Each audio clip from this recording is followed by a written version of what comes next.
Hello students, आपका हमारे YouTube channel पर एक बार फिर से स्वागत है। तो स्टूडेंट्स, हम बात कर रहे हैं हिस्टोपैथोलॉजी, जो हमारा सब्जेक्ट चल रहा है उसमें अभी तक हमने बात की है टिश्यू प्रोसेसिंग, जो चैप्टर है, चैप्टर 4 तक बात कर ली है। अब हमारा नया चैप्टर स्टार्ट होने जा रहा है, उसका नाम है सेक्शन कटिंग। देखिए, ये कोई आपके लिए नया चैप्टर इसलिए नहीं है क्योंकि जब हिस्टोपैथोलॉजी हमने स्टार्ट की है, जब से मैंने हिस्टोपैथोलॉजी आपको पढ़ाना स्टार्ट किया है, करीब 1-2 महीने हो गए, तभी से और अभी तक यानी चारों चैप्टर्स में मैंने सेक्शन कटिंग के बारे में अबाउट हर वीडियो में 1 या 2 लाइन तो कही होंगे। आ गई समझ में? तो सेक्शन कटिंग है, उसमें जो मैंने आपसे कहा है वो ये ज़्यादा से ज़्यादा कहा हुआ कि हमको आराम से माइक्रोटोमी में सेक्शन कट करने में, स्लाइड बनाने में कोई दिक्कत नहीं आए। ये लाइन मुझे लगता है मैं करीब अभी तक ज़्यादा नहीं तो मैं 1000 बार तो कह चुका हूँ।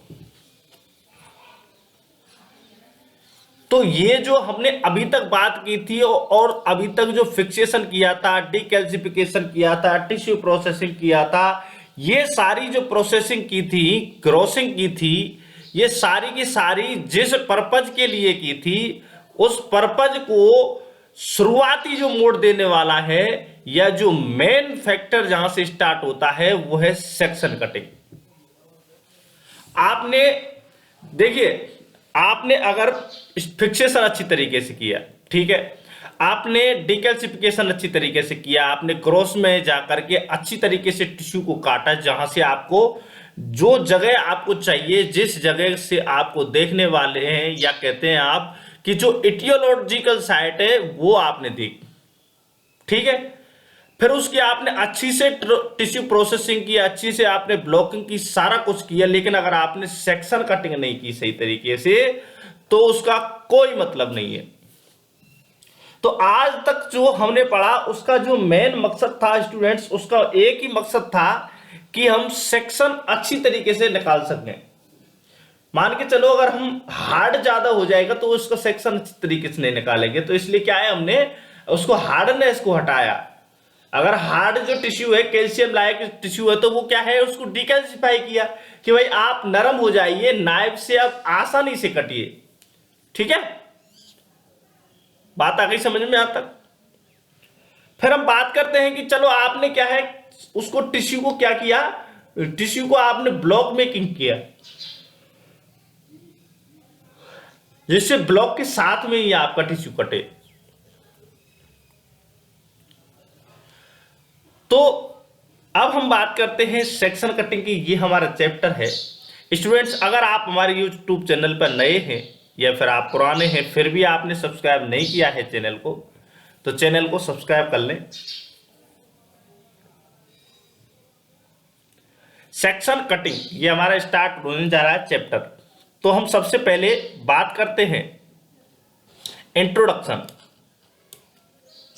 अगर आप सेक्शन कटिंग में माहिर होना चाहते हैं, to master in art of good section cutting it is required. अगर आप सेक्शन कट करने में माहिर होना चाहते हैं तो स्टूडेंट्स आपको क्या है, कुछ चीजें जानकारी होनी चाहिए। वो पहली क्या है, to have a through out knowledge of equipment use. जो आप इक्विपमेंट सेक्शन कटिंग में ले रहे हैं उसका आपको अच्छी तरीके से नॉलेज होना चाहिए। क्वालिटी ऑफ इक्विपमेंट, क्वालिटी जो है, अच्छी क्वालिटी का इक्विपमेंट होना चाहिए।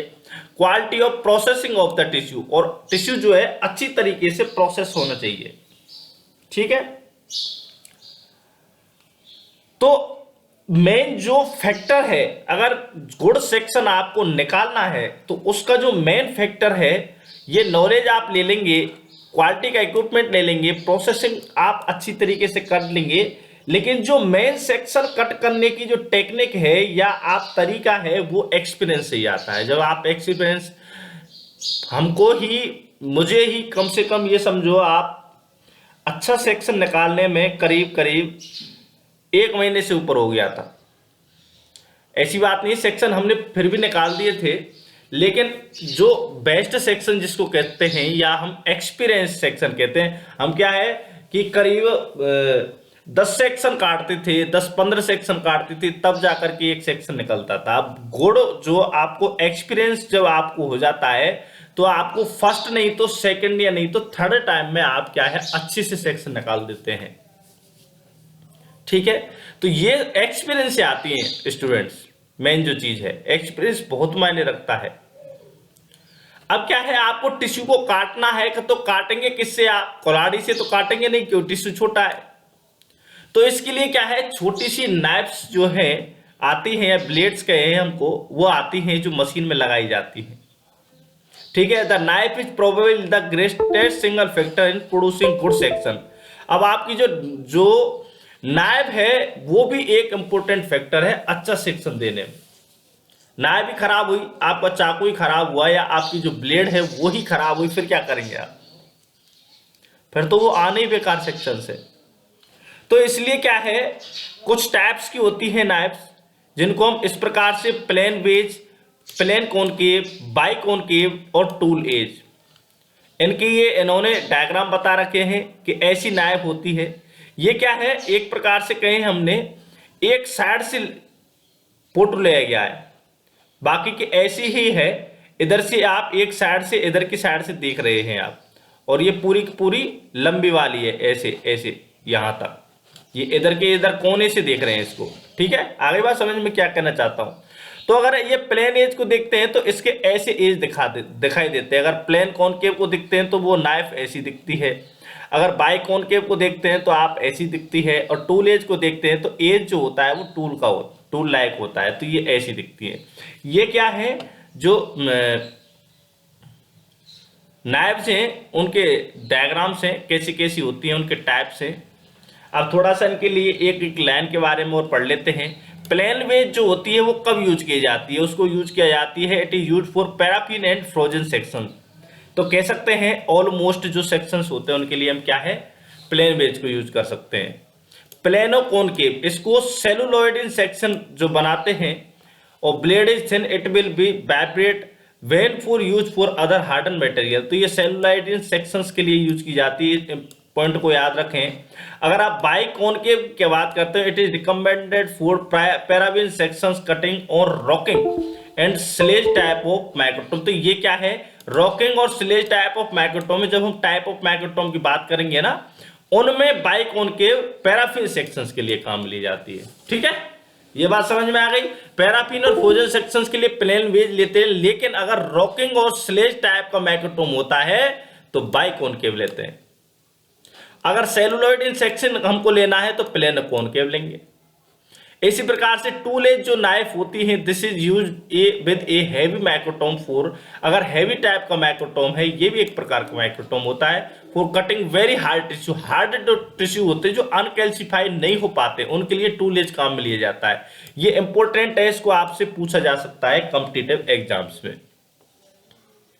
ठीक है, तो ये हमने स्टूडेंट्स बात की है नाइफ्स के बारे में, माइक्रोटोम नाइफ्स और टाइप्स ऑफ माइक्रोटोम नाइफ्स के बारे में बात की है।